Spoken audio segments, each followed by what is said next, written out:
हर रात दीपक अपने फोन के पास बैठता था। ठीक 7:30 पर उसे एक कॉल आती थी। ये कॉल किसी साधारण इंसान की नहीं थी, ये उसकी माँ की थी, जो 3 साल पहले इस दुनिया को अलविदा कह चुकी थी।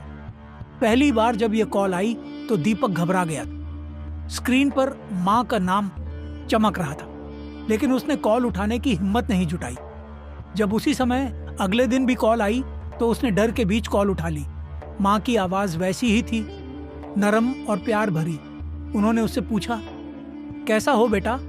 दीपक घबरा गया, लेकिन माँ की आवाज सुनकर उसका दिल भर आया। वो घंटों बात करते रहे। माँ ने हर बार उसे कुछ सलाह दी, कभी खुद का ध्यान रखने की, कभी अपनी नौकरी के तनाव को पीछे छोड़ने की। हर कॉल में उम्मीद की एक लहर होती थी, एक कनेक्शन जो सुपरनेचुरल और अद्भुत था। लेकिन आज कुछ अलग होने वाला था।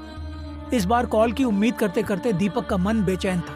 उसने महसूस किया कि कुछ भारी सा उसके दिल पर बोझ डाल रहा है, जैसे कोई अनजानी बात उसे अंदर से कचोट रही थी। ठीक 7:30 पर फोन की घंटी बजी। दीपक ने कॉल उठाई, लेकिन इस बार माँ की आवाज जरा भारी थी।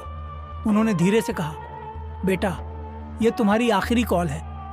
इस वाक्य ने दीपक को अंदर तक तोड़ दिया। उसने माँ से पूछा, माँ, ऐसा क्यों कह रही हो? आप हमेशा तो मेरे साथ थी, क्या हुआ? मैं क्या करूं? माँ की आवाज में हल्का झूठापन नहीं था। वे बोली, दीपक, अब तुम्हें आगे बढ़ना होगा।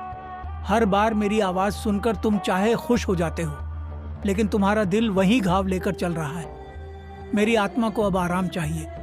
तुमने अपना फर्ज पूरे दिल से निभाया, पर अब मुझे जाना होगा। दीपक कुछ बोल नहीं पाया। उसकी आंखों में आंसू थे। मैं आपको फिर से नहीं सुन पाऊंगा, माँ ने आखिरी बार कहा। जब भी तुम मुझे याद करोगे, मैं तुम्हारे दिल में रहूंगी। ये कॉल बस तुम्हें यह समझाने आई थी कि अब समय है तुम्हारे लिए नए सपनों की ओर बढ़ने का। अपना ख्याल रखना बेटा। कॉल कट गई। सन्नाटे में बैठा दीपक उस फोन को देखता रहा, लेकिन स्क्रीन पर माँ की कॉल लॉग अब गायब थी।